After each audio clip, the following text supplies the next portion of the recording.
Hello, welcome to Pilbology. This is a beginner's level video that can be found in the beginners section of the YouTube channel. If you haven't already subscribed to these videos, then you can do that now. You can also like them and leave comments, and I can then either change, adapt, or create new videos based on what you guys want. Now, today we're going to focus on the alphabet. Now, the alphabet, more than anything, is about pronunciation, because you know what? It's exactly the same as far as the letters are concerned, from A to Z. If you're American, I'll translate from A to Z. All right? So, there are, of course, a few differences. And so before we get into the alphabet, I will highlight the differences, and then we can look at the pronunciation of these. And they are as follows. You'll have an A, 2 lines above it, an O, 2 lines above it, and a U. Right? So we're going to come back to these later. But these dashes here, this is called an umlaut. Umlaut. And it changes the pronunciation of the normal letter that's above, but only slightly. Right, so let's just focus on the A to Z or A to Z, as you may say. Now, there are some times when you're being taught in class, I've seen many different ways of saying it. You will see the alphabet written out like this. A, B is B, C is C, like that. For the purposes of this video, I want you to forget that is a thing that happens. All right. It helps you. It sometimes helps some people to remember how the pronunciation is supposed to sound. But in actual fact, because we would pronounce this word, for example, here as bay, as in it's a bay by a beach, or a sea bay, or a parking bay. If someone came up to me and said, "Our bay," I know they haven't been listening, or they're probably not putting in the right amount of effort. Okay, there's no point in learning something the incorrect way in a foreign language, because you're just going to have to correct yourself again at a different point. So let's learn it properly from the start. So this here, and I cannot emphasize this enough, I'm going to make my pen as big as possible, as big as it goes. We are forgetting this. This is not a thing that we do in Pilbology. It's helpful to some people some of the time. Right? So, now that I've correctly graffitied. Now you can stop or pause the video after each letter. You can pause it after a block. I'm going to teach you a little song at the end of it. It's a little army march that will which has the intention of helping you remember. But I will go through the alphabet slowly, with as clear pronunciation as I can. You can obviously go back through it at your own speed. You can write down the letters if you want to. If you want to write your own little reminders of how they're pronounced, then feel free to do so. I wouldn't recommend it. Okay, here we go.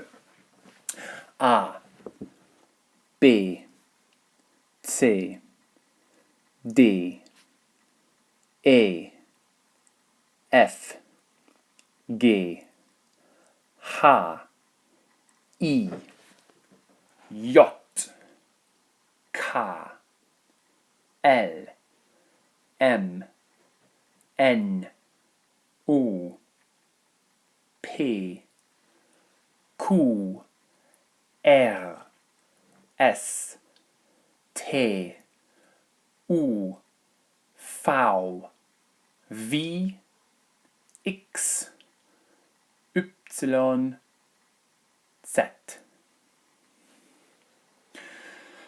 Okay, so if you've paused the video and you want to go back and check them, then that's all fine. That is the pronunciation of A to Z, A to Z. Now let's quickly, and we're going to do this briefly, because at the beginner's level we don't really need to focus on them too much. We're going to look at these in a bit more detail. Okay? Now, we've already seen that A in the alphabet is A. A. With the umlaut above, it gets a very open sound. Like bear. Das ist mein Teddybär. Bear. It's a very much more open air sound. So if you were going to write it to try and remember, it would probably be something along those lines. Bear. Another an example of this pronunciation in German is Mädchen. Mädchen. Now the D is pronounced as a T here, but Mädchen. So if I wanted to spell this word, Mädchen, I would spell it like this. M, A mit Umlaut, A with Umlaut, mit in German is with, D, C, H, A, N. Mädchen. So that's your A with an umlaut. The next one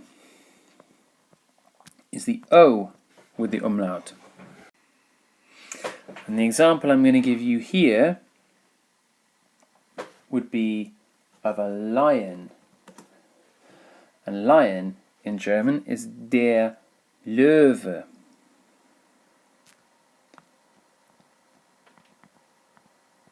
Löwe. Okay, the W pronounced as a V sound, Löwe. You could also say möglich. Möglich. Okay, it's possible. It's an sound. Now, the closest that I've had a student come up and tell me that the way that they remembered it was when they were saying sir. In a school I worked in before, I was called sir. They just came up to me and called me sir, not Mr. Surname, but sir. So that sound, möglich, Löwe, sir. Okay, so that might be a good way of remembering it for you, if you like. No, we'll stick those up there. And finally we've got the U with the umlaut. The super observant among you will have noticed that I've written the letters both with a dot but also with the dashes. It's just for emphasis. You'll see it written in both ways. Okay, so the U. So let's focus on the U for now. What word can I use for the U? Let's go with something nice and easy. Die Tür. Die Tür. Tür. It's not a double O sound. That would be Tür. Tür. If you were to make an A sound, and you were to close your mouth, if you did an open and then closed your lips, it's that kind of a sound. Tür. Die Tür. So this is going to be a strange drawing. Your lips are going to want to be doing that sort of a thing. Here's your eye. You're going to want to be doing that sort of thing. So if you started with an at the back of your throat, and then you push your lips forwards, you're going to have... This is a terrible drawing. Here's your lips. That's the kind of sound you're going to be making. Anyway, completely random. That's the alphabet and the letters and some pronunciation tricks. You don't have to listen to the whole video. If you got to this point, it's too late for me to tell you that. If you like the videos, click like. If you don't like, click dislike. If you've got any helpful comments, if you're going to click dislike, leave a comment. Then I can do something about it. If the videos are helpful to you, obviously you can click subscribe. The next video is going to be on connectives.